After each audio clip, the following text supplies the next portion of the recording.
And so these shocks, fully compressed, are going to be 10.5 inches. And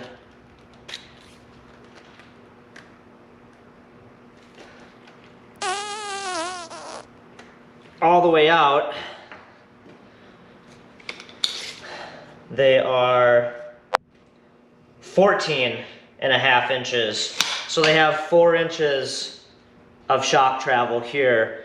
And the car is going to have over 6 inches of travel with the air suspension. So it might seem like these are not capable of that, but you got to remember that this side's going to be connected to the frame, this side's going to be connected to the control arm, and the 6 inches of travel is the frame versus the ground, and so the length that the control arm actually moves to produce that 6 inches of travel is much shorter than 6 inches. So this having 4 inches of travel is actually plenty of travel, more than we need.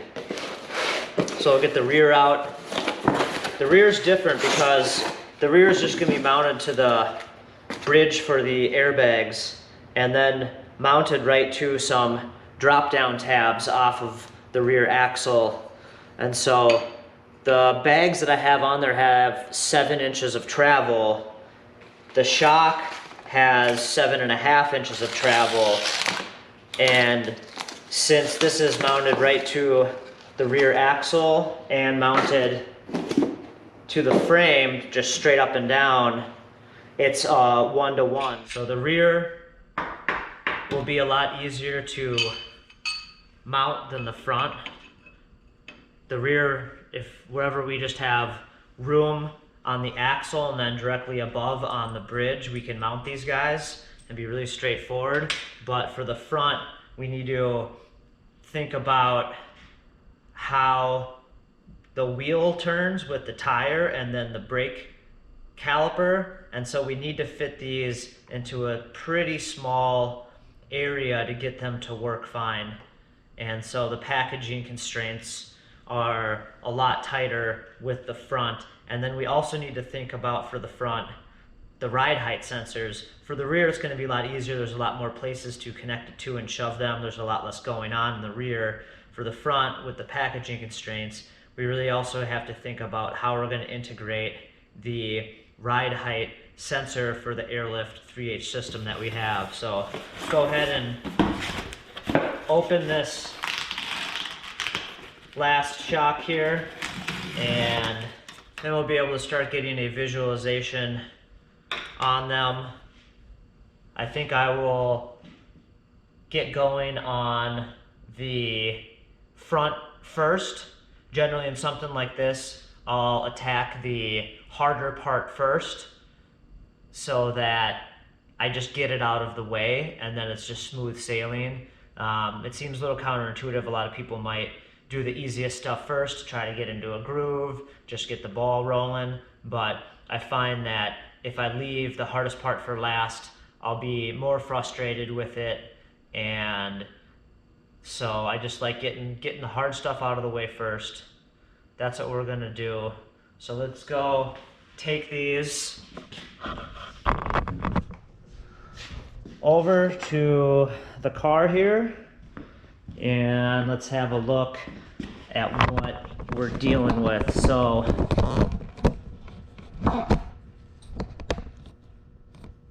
you can see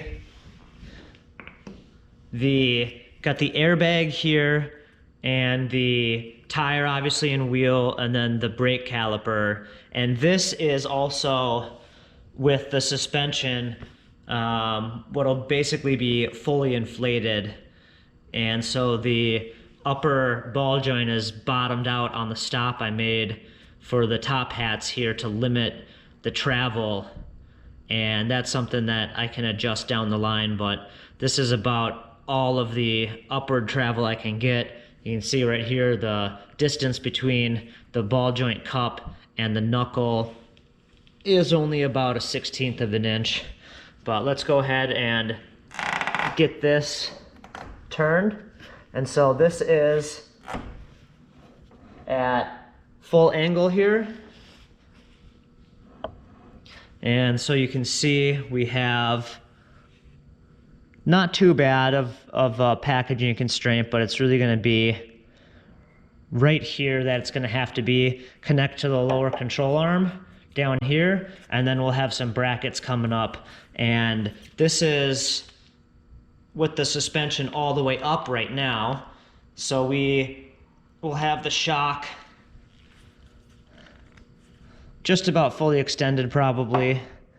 And so you can see this will mount right down here and then come up and mount something like this.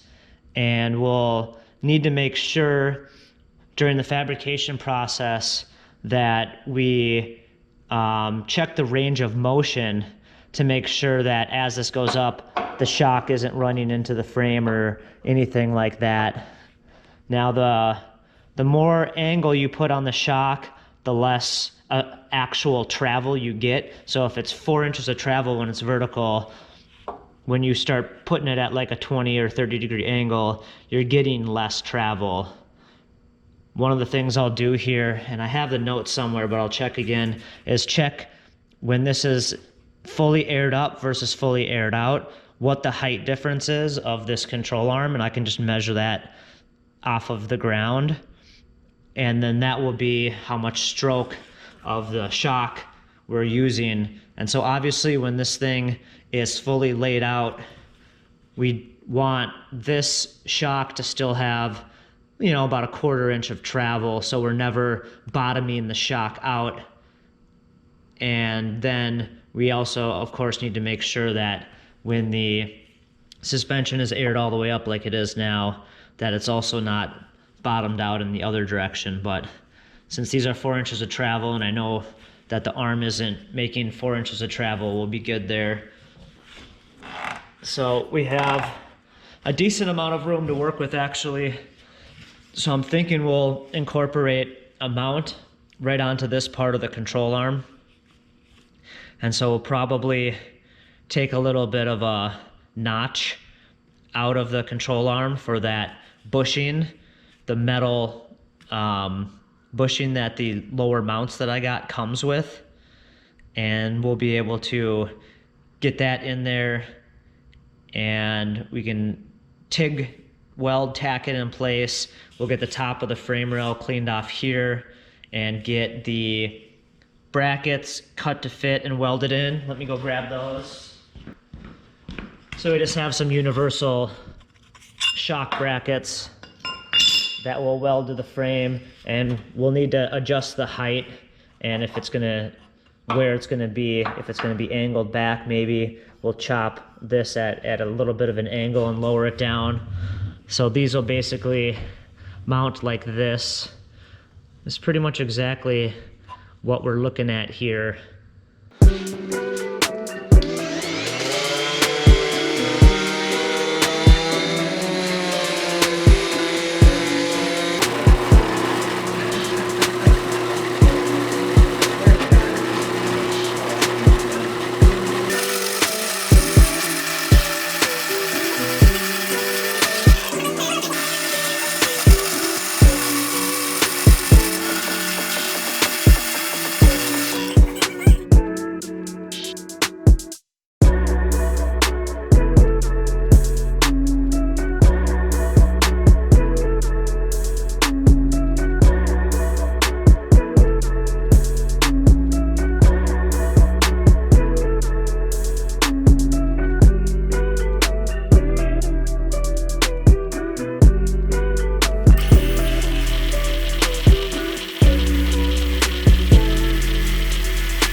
Alright, so I got the bottom mounts tack welded to the rear axle here, and right now I'm just checking the range of motion. One thing I didn't really consider when I just went and tacked these on is the amount of pinion angle change and the range of motion. We made a little bit of a sacrifice in the suspension design to cut less of the floor by doing the triangulated four-link, and the effect that that has is there's a lot more pinion rotation in the amount of travel, which of course with everything adjustable we can fine tune for the ride height so that the pinion angle is proper for that range of motion. And then if we need to air it all the way up, usually that's going to be because there's a speed bump or we're getting into a driveway or something like that and we're going to be going really slow anyways. And then when it's a ½ inch off the ground, that'll be when we're rolling through a parking lot or just parked and dumping it on the ground. So those extreme pinion angles, you know, won't matter as much. We won't be at speed, so we'll fine tune it for the actual ride height. But since there's so much range of motion, the lower shock mounts actually take a little bit of an arc through the travel, and then the rear end also, as it comes from full compression to all the way up, the rear end is actually going to swing outward, so the wheelbase is going to gain about a ½ inch or more as well. And so I'm just checking everything right now, checking the range of motion. I just have some random tabs that I had laying around bolted up to the top here so that I can check everything. And what I'm seeing is when the suspension is basically aired all the way up, the shock body is really close to the square tubing here and is really close to the axle itself. And so I'm gonna check it through the range of motion one more time, and then I also want to pay attention to the pinion angle right now. It's been a while since I had worked on the rear suspension, but I believe I had set the pinion angle for what I thought was going to be the ride height last time the chassis was on the ground with the rims and tires on it. And so I just want to check that right now, because if that significantly changes, that's going to mean that the shocks might not work as they are, and I might have to either cut these mounts off and redo them, or I might actually have to mount the shocks to the outside of this bar to get the range of motion that we need. So let's give it one more check here, this time with the actual airbags doing the lifting here instead of the jack that I did last time. So I'm going to put the valve back in here and we'll pump this guy up.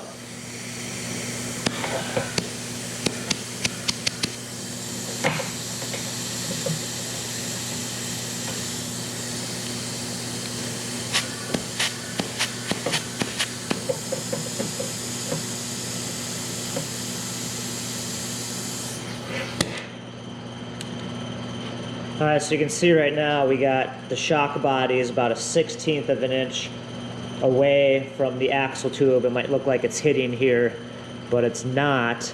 And then the top of the coilover is about a 1/16 of an inch away from this rectangle stock right here as well. So if this is all we're ever going to air the thing up and the pinion is set where it needs to be, then this is fine. Otherwise, we have an issue definitely with the interference between the shock and the axle tube. This top piece here has a pretty big flute on it that I could grind or machine down a little bit of clearance, kind of make it like a D shape to clear the inside here, and that would give us a little bit more clearance down here. But if we air it up any more than this, then it's going to be running into all sorts of issues.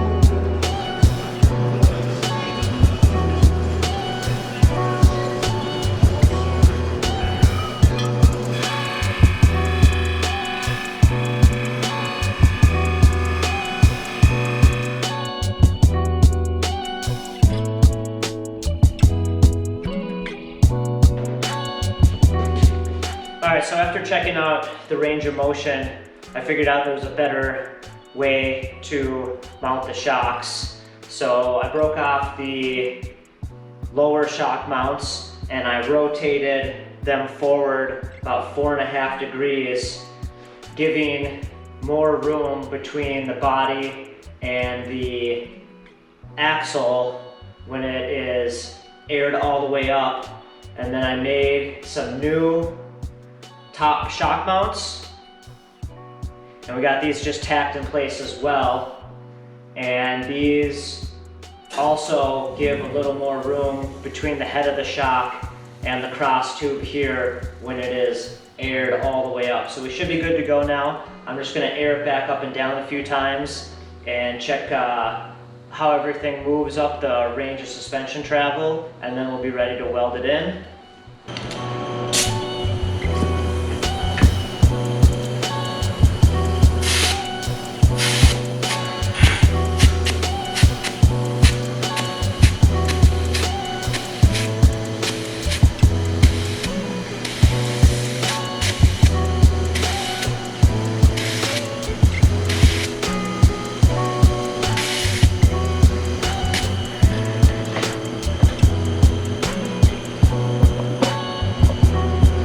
Now you can see there's plenty of clearance up at the top here between the shock and the axle.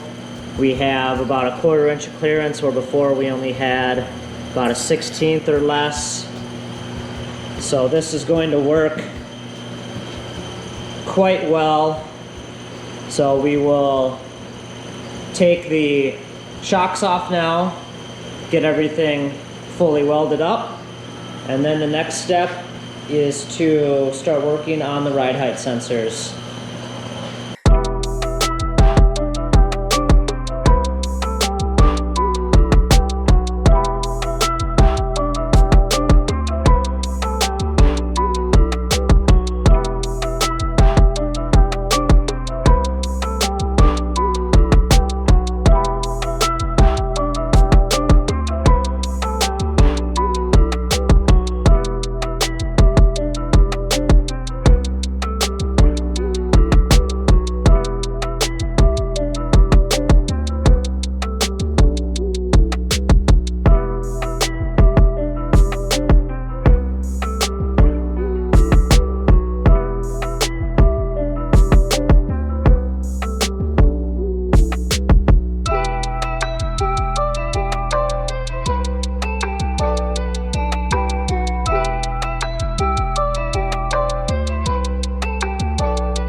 I didn't make anybody stay here until 7 a.m. or 11 or whenever it is everybody finally left.